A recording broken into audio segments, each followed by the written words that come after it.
saya pikir dulu tahun 2014, saya sudah putus asa, sudah nggak mau hidup lagi, sudah nggak berguna lagi, apalagi untuk keluarga dan untuk masyarakat sekitarnya. Tapi dengan tekad bulat saya ingin berubah, ingin pulih, dan bisa saya buktikan bahwa seorang penyalahguna narkoba ini bisa jadi dari penjahat, bisa jadi pejabat walaupun di tingkat desa.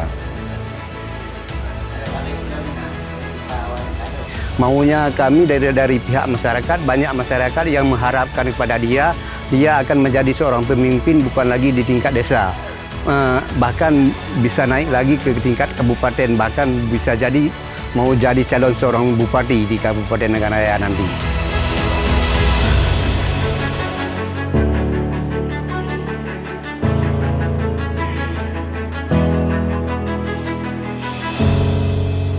Kakak boleh ini dulu.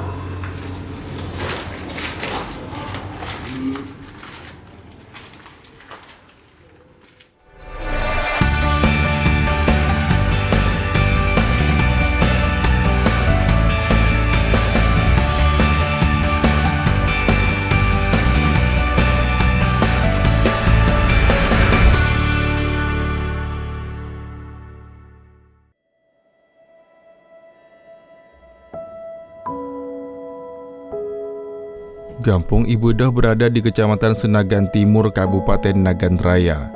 Disinilah Rumah Harapan berdiri atas inisiatif seorang mantan pecandu narkoba. Sekilas bangunan ini terlihat sederhana, jauh dari kesan kemewahan. Namun harapan untuk kembali menatap masa depan dimulai dari sini.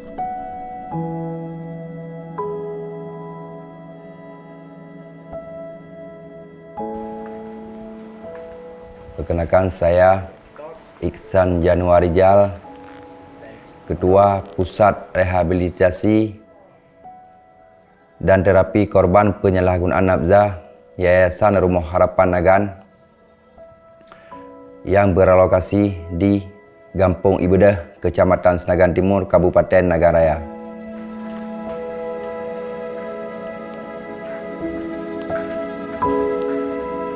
Perjalanan mendirikan Yayasan Rumah Harapan Nagan ini sangatlah berat.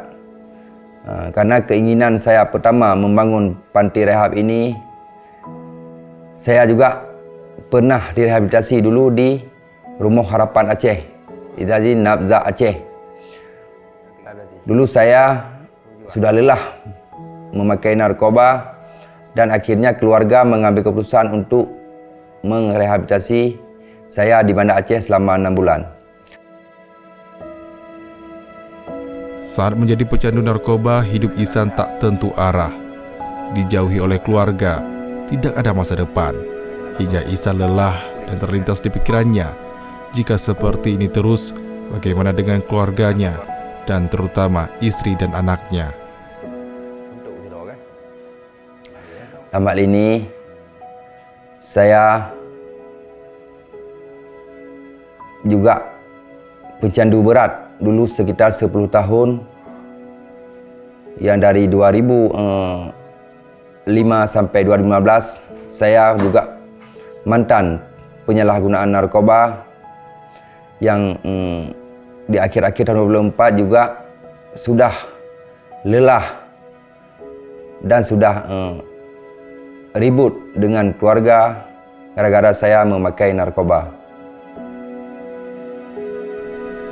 Berkat kesadaran dari hati nurani serta dukungan istri dan keluarga, Ihsan memutuskan berhenti dari kecanduan dan bersedia masuk pusat rehabilitasi.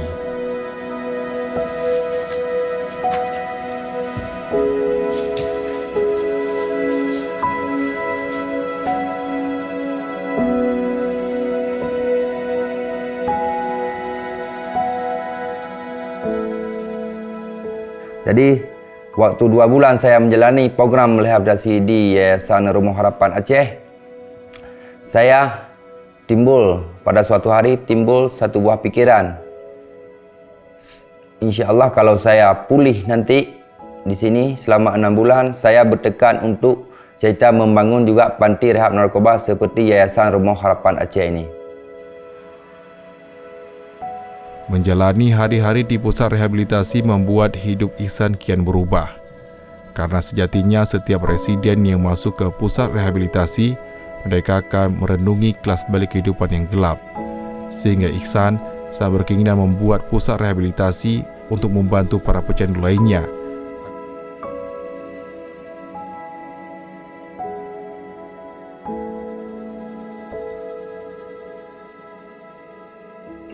Ihsan nih kan sudah bisa pulang nih, Ya bro. sudah pulih kan, Ya. ini udah bisa kembali ke bersama keluarga. Ya.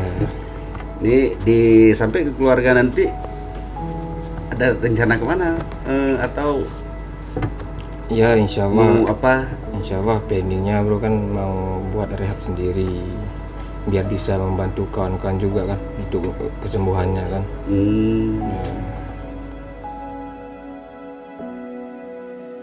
Dan akhirnya selama 6 bulan saya tekuni bersama dengan pembimbing saya, konselor saya, sampai saya pulih selama 6 bulan.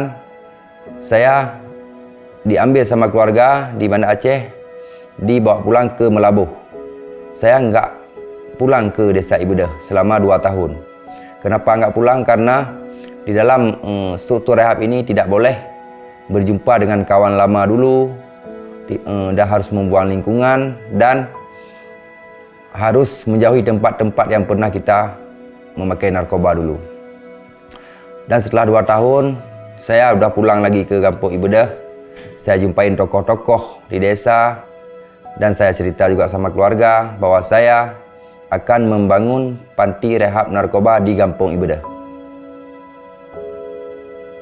Inisiatif Ihsan membangun rumah harapan tentu saja membutuhkan dukungan penuh dari perangkat kampung serta warga setempat. Dan ide Ihsan ini mendapatkan tanggapan positif dan sangat diapresiasi.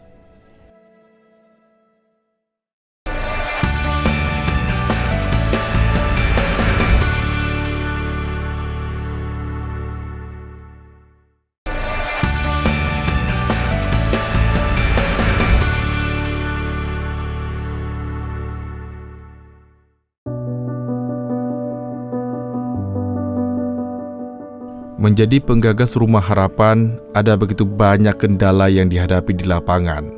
Ihsan harus menyediakan sarana dan prasarana yang sesuai dengan SOP Rumah Rehabilitas Pecandu Narkoba. Ihsan bahkan dengan sukacita menggunakan dana pribadinya untuk awal pembangunan Rumah Harapan. Dan pada suatu hari saya juga berpikir, yang pertama saya cari tempat.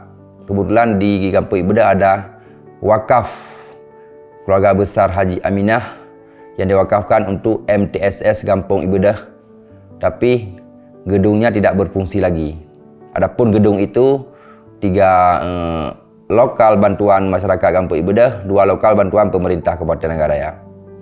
Dan gedung itu pun sudah terbengkalai dan semak belukar, udah nggak bisa dipakai lagi.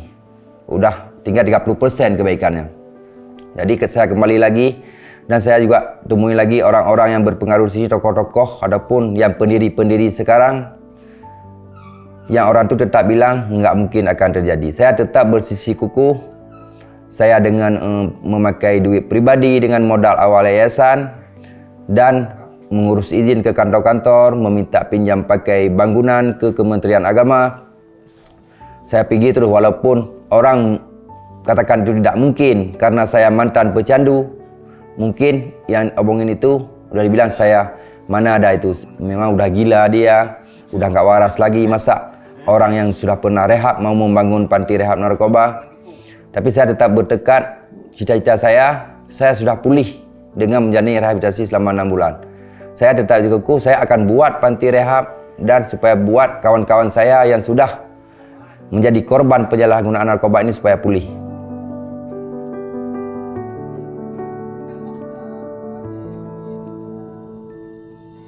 Hari demi hari saya urus SK Menkumham, saya urus struktur-struktur dan saya sedikit-sedikit menggunakan duit pribadi merehab tempat ini. Dari tahun 2020 sampai tahun 2022, saya menggunakan dana pribadi hampir 250 juta untuk merehab gedung ini.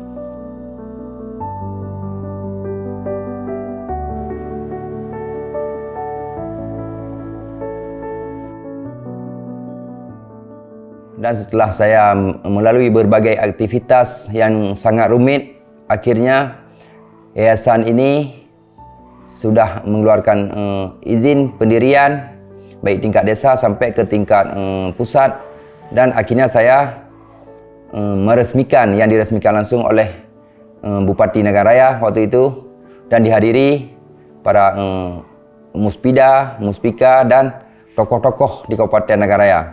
Dan setelah kami launching, kami pun terus menerima residen dari 1 orang sampai 10 orang sampai 20 orang dan sampai saat ini.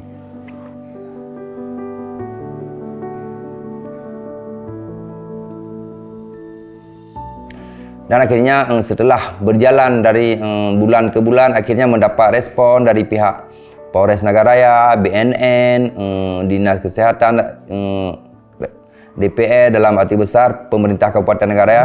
Akhirnya di saat ini sudah berjalan mendukung penuh dan memberikan apa-apa kendala yang belum ada di sini.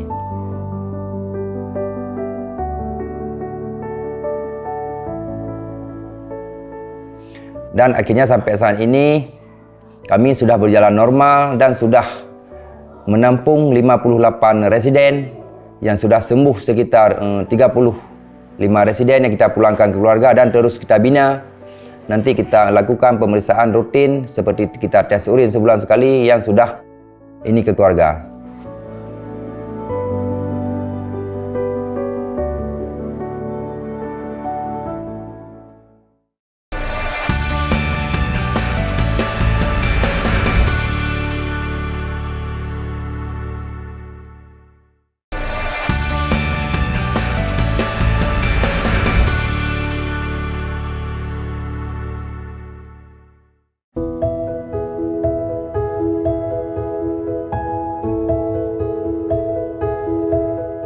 Pecandu narkoba akan mengalami perubahan yang besar dalam hidup mereka.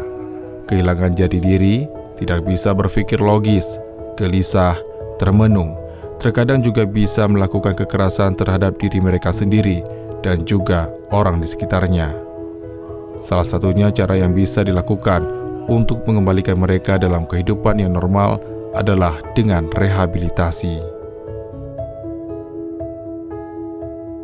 Saya mengenali narkoba kurang lebih sekitar 5 tahunan. Terjadi saya mengenai masalah narkoba di rumah ya, sama teman-teman. Habis itu ditangkap sama orang reskrim narkoba. Bersyukur alhamdulillah sama kepala kanit bisa dibawa ke reha. Disinilah tempat untuk merehab kita, maksudnya dalam arti kata ini untuk supaya agar kita menjadi orang yang baik, agar bisa untuk meninggalkan narkoba. Di sini kita selama kurang lebih 2,5 bulan, alhamdulillah bentuk narkoba aja kita nggak pernah nengok lagi, apalagi make ya. Untuk melihat aja kita nggak bisa lagi selama di sini gitu. Mudah-mudahan selama di sini alhamdulillah nggak ada lagi yang untuk namanya angan-angan untuk narkoba, karena di sini sangat untuk disiplin.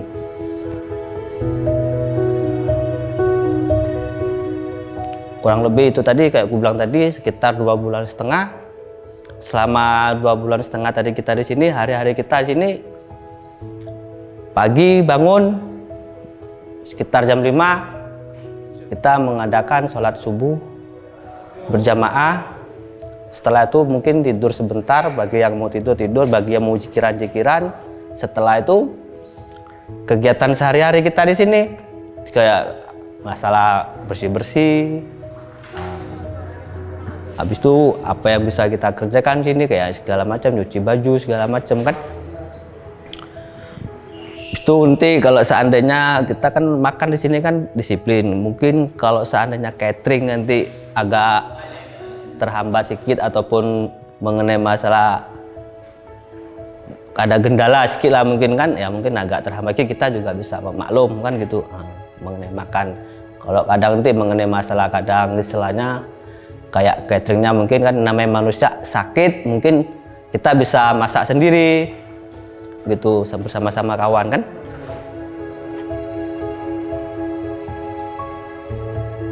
Dalam proses rehabilitasi, keluarga diperbolehkan mengunjungi residen selama 1 bulan masa karantina. Hal itu merupakan bagian dari SOP rehabilitasi untuk menstabilkan fisik maupun emosional.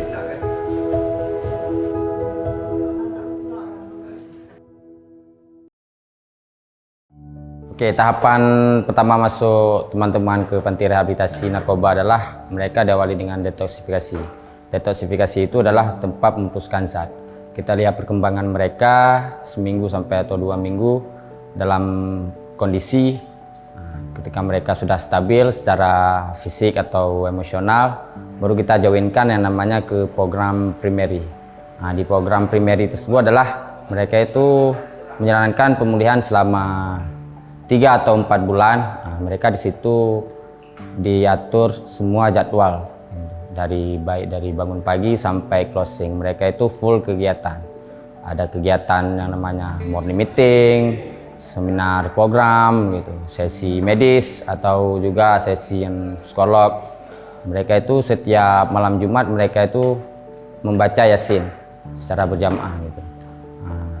Jadi mereka itu setiap hari mereka full kegiatan gitu. Kalau sore mereka otomatis pasti olahraga untuk membentukkan fisik kembali. Jadi di program selanjutnya itu ada program re-entry. Re-entry tersebut itu sudah menjalankan pemulihan selama 5 bulan sampai ke 6 bulan. Jadi di program re-entry itu kita sudah membuat planning atau berdiskusi dengan teman-teman yang menjalankan pemulihan untuk jangka panjang mereka pas mereka sudah menghadapi dunia luar. Jadi ketika mereka sudah keluar, jadi mereka itu sudah mempunyai tujuan-tujuan yang harus mereka ngapain gitu. Jadi jangan sia-sia selama menjalankan program di rehab, mereka itu nggak ada tujuan untuk kedepannya. Jadi di program re-entry itu mereka sudah membuat yang namanya jangka panjang. Tujuan mereka untuk kedepannya yang lebih baik lah.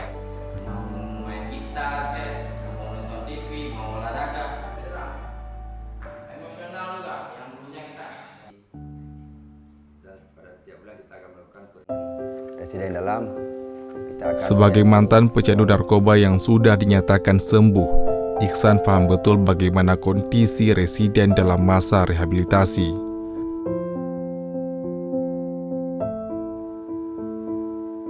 Yang sangat terkenal di sini, di dalam panti ini, banyak keluarga yang tidak tahu. Sebenarnya rehab ini cuma 6 bulan, tapi yang dia pulih, keluarga harus mendukung penuh lagi sampai 1 tahun, 2 tahun, sampai 3 tahun itu harus dukung penuh. Nggak boleh dilepaskan begitu saja setelah siap direhab. Kalau kami setelah pulih, kami kasihkan keluarga kurang pemahaman. Ini yang sering terjadi. Sehingga residen itu akan jatuh kembali untuk menggunakan narkoba. Berjuang untuk lepas dari jeratan narkoba bukan hal mudah. Diperlukan motivasi dari dalam diri sendiri serta dukungan penuh keluarga. Hal inilah yang ditanamkan Iksan dalam dirinya dan seluruh residen di Rumah Harapan bahwa pecandu bisa berjuang untuk pulih.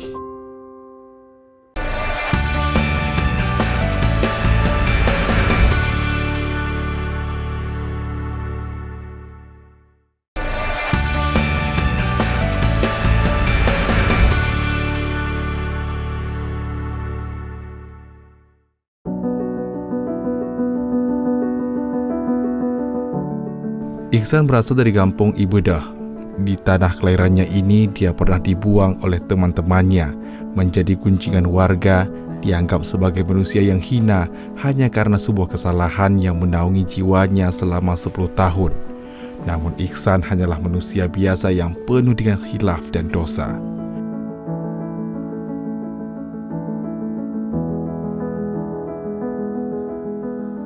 Kalau saya pikir dulu tahun 2014, saya sudah putus asa, sudah nggak mau hidup lagi, sudah nggak berguna lagi, apalagi untuk keluarga dan untuk masyarakat sekitarnya. Tapi dengan tekad bulat saya ingin berubah, ingin pulih, dan bisa saya buktikan bahwa seorang penyalahguna narkoba ini dari penjahat bisa jadi pejabat walaupun di tingkat desa.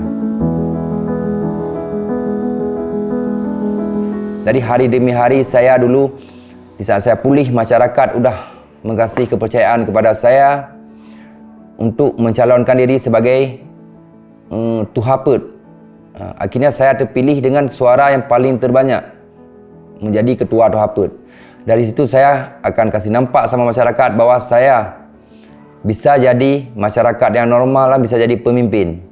Dan 2 tahun menjadi ketua Tuhapet, saya bertekad lagi ingin membalas budi kepada masyarakat yang sudah saya membuat resah kepada mereka. Dan saya pengen berbakti kepada masyarakat. Akhirnya tahun 2023 kemarin saya mencalonkan sebagai kepala desa di Kampung Ibedah.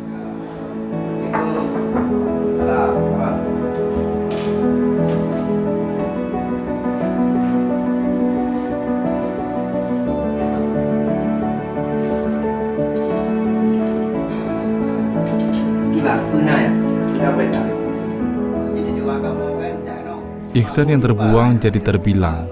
Kini di pundaknya lah seluruh masyarakat Ibedah mengantungkan asa dan harapan. Seluruh warga percaya Ihsan mampu memberikan perubahan besar untuk kesejahteraan masyarakat. Ya, kalau menurut saya Pak Ihsannya itu orang yang sangat baik, ramah dengan masyarakat, juga dekat dengan keluarganya juga sayang. Walaupun dulunya dia seorang pemakai, dia itu seorang pemabuk, tapi sekarang alhamdulillah dia juga yang mendirikan satu yayasan di Kampung Ibedah. Bahkan masyarakat sangat menerimanya atas apa yang sudah dia kerjakan.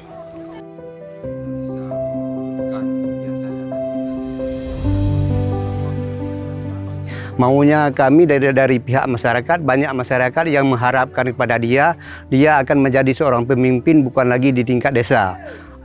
Bahkan bisa naik lagi ke tingkat kabupaten, bahkan bisa jadi mau jadi calon seorang bupati di Kabupaten Nagan Raya nanti. Alhamdulillah.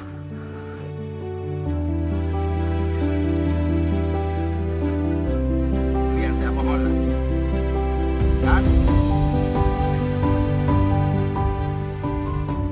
Sampai sekarang, dan saya pengen buktikan kepada semua pecandu yang ada di Kabupaten Nagan Raya ataupun di Provinsi Aceh ini bahwa kita penyalahgunaan ini masih ada harapan ke depan.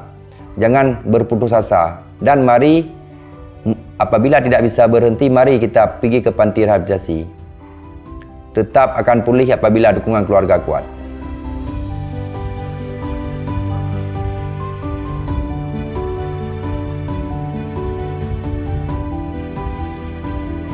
Tapi Ihsan dapat bangkit, berjuang melepaskan gelapnya belenggu narkoba, sampai pada titik di mana ia mampu menjadi inspirasi bagi para pecandu lainnya, bahwa setiap semua bisa berjuang untuk sukses di masa yang akan datang.